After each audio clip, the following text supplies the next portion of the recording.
God, Jillian, how are you doing? How come you haven't gotten a call from me yet? Oh. Why would I even call him? He hasn't called me, and I read in Cosmo that if the guy doesn't contact you first, then he's not interested in you. I've just been really busy with school and work and trying to manage them, so sorry. Cool, but can you just give me a call when you're less busy? Yeah, sure. He just wants to use me for sex, that's all it is. The other day I was sitting in church and they were talking about how sex is a sin, and I felt so guilty, and I want to have sex with him too. Does that make me a slut? I don't know. One of my girlfriends was telling me how she orgasms so easily, and I don't. Should I just fake it, or is that bad? I don't know what to do when I see him next. Yeah, I'll definitely call you next time I have some free time. We'll get together. Thanks, awesome. Yeah, it's good to see you. She seems like such a good girl that I got a relationship with. She's just acting so weird.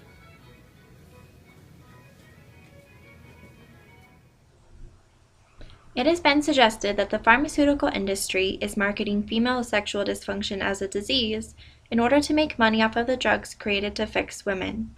Studies have shown that psychological treatment does in fact impact female sexual physiology. Many women complain of a lack of sexual arousal despite having apparently normal genital vasocongestion. So, current definitions of female sexual dysfunction may not actually represent how sexuality manifests itself in women.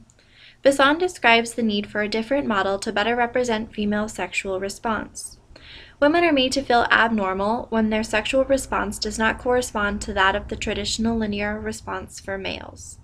This then causes women to feel abnormal. Who or what is the primary source that you have learned about sex Probably my friends and my mom. What kinds of messages do you most often receive about sex from the media? Sex sells. The primary source that you've learned about sex? Definitely my mom. She started talking to me about sex at a young age. So.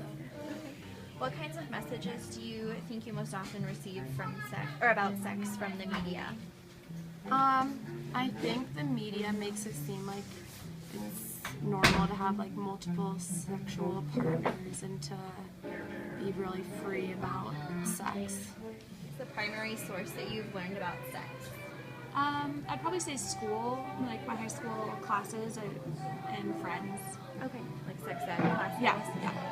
What kinds of messages do you think you most receive from the media about women and sex? I mean, in the media there's a lot of like promiscuous ads, like perfume commercials, and There are sexual behaviors that qualify as normal and abnormal in terms of like women. I don't know. I mean, I definitely feel like there's always like the stigma of the double standard. You know, like you're damned if you do, damned if you don't. Yeah, So, definitely. I guess that would be the message and kind of like the norm. Do you feel like there are sexual behaviors that qualify as normal and abnormal for women?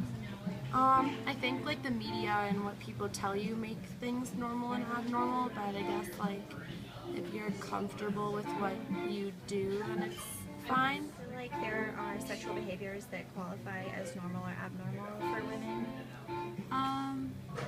Yeah, kind of. I think that there's always going to be those stereotypes and there's pressures in the back of people's minds, but I think it's easy to sidestep them and aside essentially so that you can avoid them. Where or to whom would you go to if you needed to clarify something about sex? If you had a question. Peers, my friends. I'm really close with my family, so sisters, mom, that kind of thing. Yeah. To where, to whom would you go if you needed to clarify something about sex? Probably my mom.